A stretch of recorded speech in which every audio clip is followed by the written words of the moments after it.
Assalamualaikum warahmatullahi wabarakatuh. Halo semuanya, perkenalkan saya Hendra Bonanza, mahasiswa biologi Fakultas Matematika dan Ilmu Pengetahuan Alam Universitas Sriwijaya dengan NIM 0804 1282 2270 50. Di sini saya ingin menjelaskan mengenai hubungan tumbuhan dengan air dan peranan air bagi tumbuhan.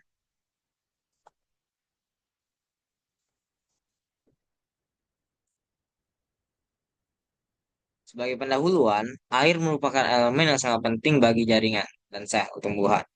Karena sebagian besar komponen jaringan tumbuhan terdiri dari air, kadar air yang tinggi pada jaringan tumbuhan menimbulkan beberapa pertanyaan penting, seperti mengapa kadar air yang cukup tinggi dalam jaringan tumbuhan, apakah seluruh proses fisiologis dalam jaringan dan sel tumbuhan merupakan peran dari air, atau air hanya sebagai media perantara dari terjadinya proses tersebut. Jawaban atas pertanyaan-pertanyaan ini dapat ditemukan dengan memahami peran air dalam berbagai proses biologis yang terjadi dalam jaringan dan sel tumbuhan.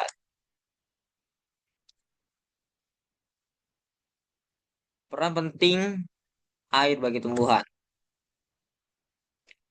Air memiliki 10 peranan penting bagi tumbuhan, yaitu mencakup fotosintesis yang mana menghasilkan energi dan oksigen yang diolah dari energi cahaya, yaitu transport nutrisi, membantu pengangkutan nutrisi dari tanah dan disebar ke seluruh bagian tumbuhan melalui silem.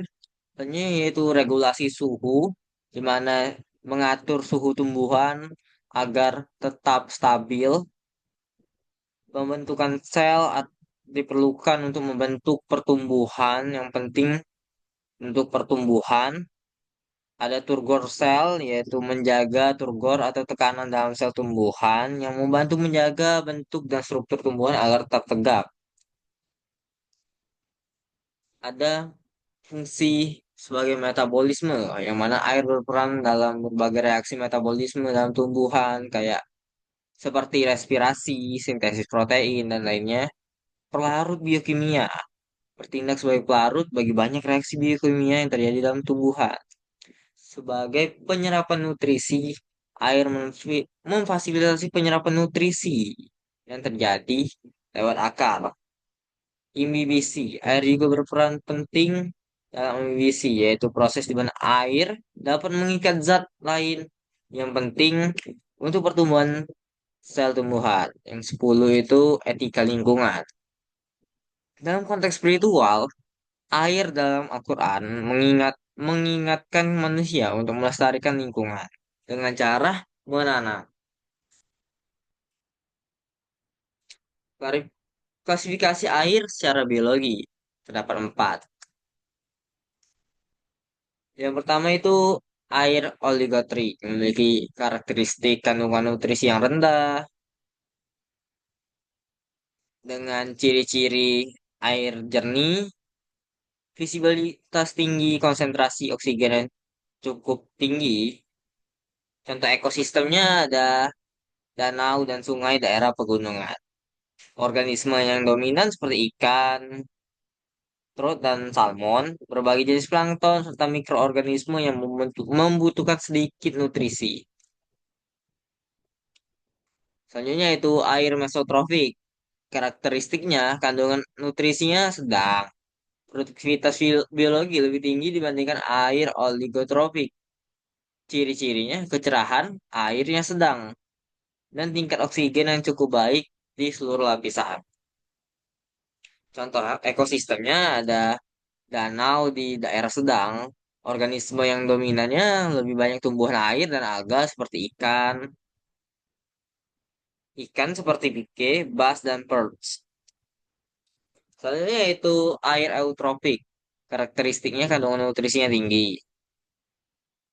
Ciri-cirinya kekeruhannya tinggi, sering terjadi ledakan populasi alga. Dan kadar oksigennya fluktuatif. Contoh ekosistemnya danau yang terletak di daerah pertanian atau dekat sumber polusi nutrisi.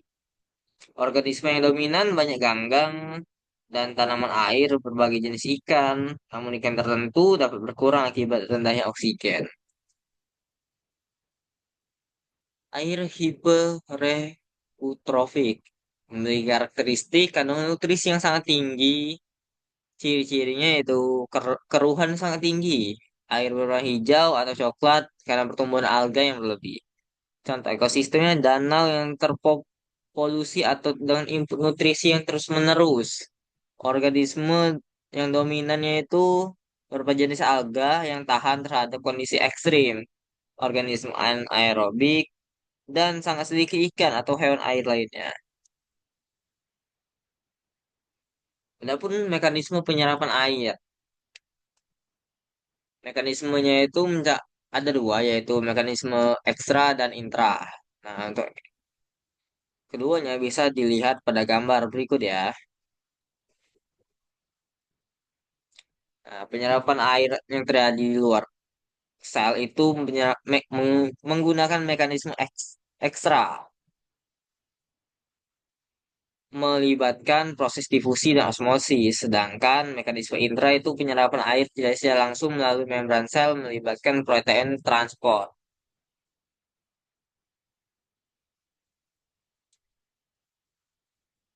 Bagaimana mekanisme penyerapan air pada tumbuhan air? Tumbuhan air memiliki adaptasi khusus untuk lingkungan dan di kehidupan yang kayak air. Akan mereka sering kali tidak terlalu berkembang atau bahkan dimodifikasi untuk fungsi yang lain. Secara umum, tumbuhan air lebih cenderung menggunakan mekanisme penyerapan air secara ekstra. Dikarenakan ya satu, ketersediaan air, adaptasi akar, dan peran seluruh permukaan tubuh, tubuh.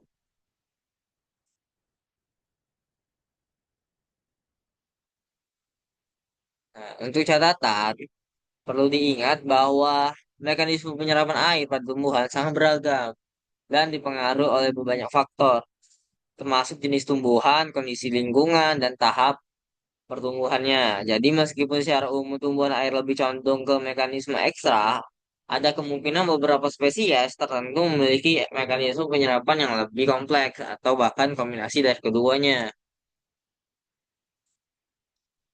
Nah, untuk jalur pengangkutan air itu ada tiga, simplas, apoplas, dan transseluler.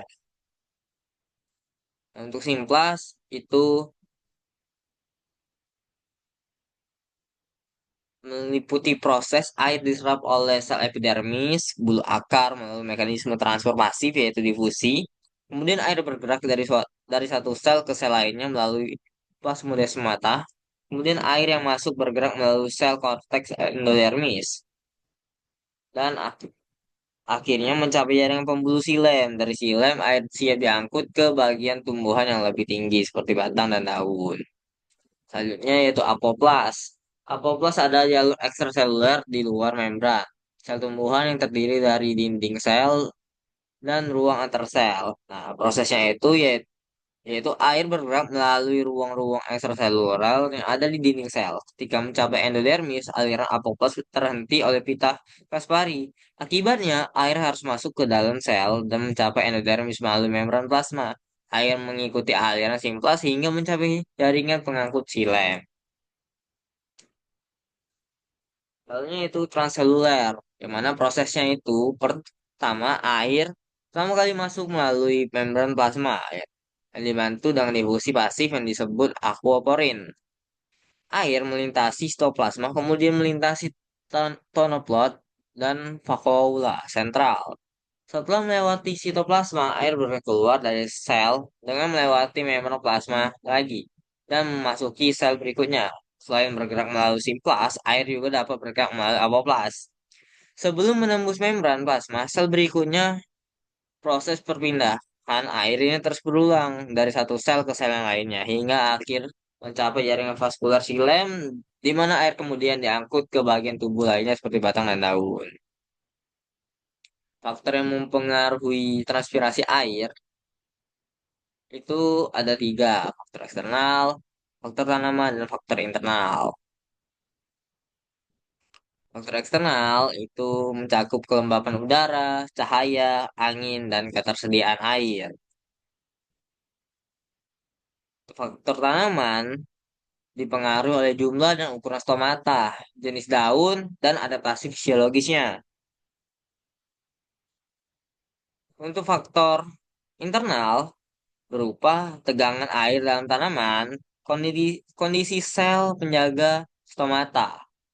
Nah, setelah semua ini, faktor-faktor ini bekerja secara interaktif dan dapat mempengaruhi laju transportasi pada tumbuhan dalam berbagai kondisi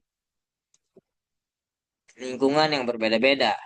Selanjutnya itu pengangkutan silem. Nah, pengangkutan silem itu terdapat pembuluh angkut yang terdiri dari silem dan flow. Pembuluh silem digunakan untuk mengangkut air dan unsur hara dari tanah, sedangkan hasil fotosintesis akan diangkut oleh flow. Air diserap ke dalam akar secara osmosis melalui rambut akar sebagian besar bergerak menurut gradien potensial air melalui silem. Air dalam pembuluh silem mengalami tekanan besar karena molekul air polar menyatu dalam kolom berlanjut akibat dari penguapan yang berlangsung di bagian atas. Sebagian besar ion bergerak melalui simplas dan epidermis, akar ke silem, dan kemudian ke atas melalui arus transportasi. Air yang diangkut melalui pembuluh silem kemudian akan dimanfaatkan untuk menjalankan proses metabolisme dari tumbuhan. Adapun kesimpulan yang bisa saya sampaikan, air tidak hanya berfungsi sebagai media perantara, tetapi air juga berperan aktif dalam berbagai proses fisiologis seperti fotosintesis, transpirasi, dan transportasi nutrisi. Melalui fotosintesis, air berfungsi sebagai bahan baku untuk menghasilkan energi yang diperlukan tumbuhan, sementara dalam proses transpirasi, air membantu mengatur suhu dan mendukung penyerapan nutrisi dari tanah. Dengan demikian, air merupakan komponen esensial yang memungkinkan tumbuhan untuk berfungsi dengan optimal dan mempertahankan kehidupan serta menjaga ketersediaan kualitas air. Menjadi prioritas untuk memastikan keberlanjutan ekosistem tumbuhan di masa depan. Sekian materi yang bisa saya sampaikan. Apabila ada kurang, saya mohon maaf. Kepada Allah, saya mohon ampun. Saya akhiri. Wabillahi taufiq wal hidayah. Wassalamualaikum warahmatullahi wabarakatuh. Terima kasih setelah menonton.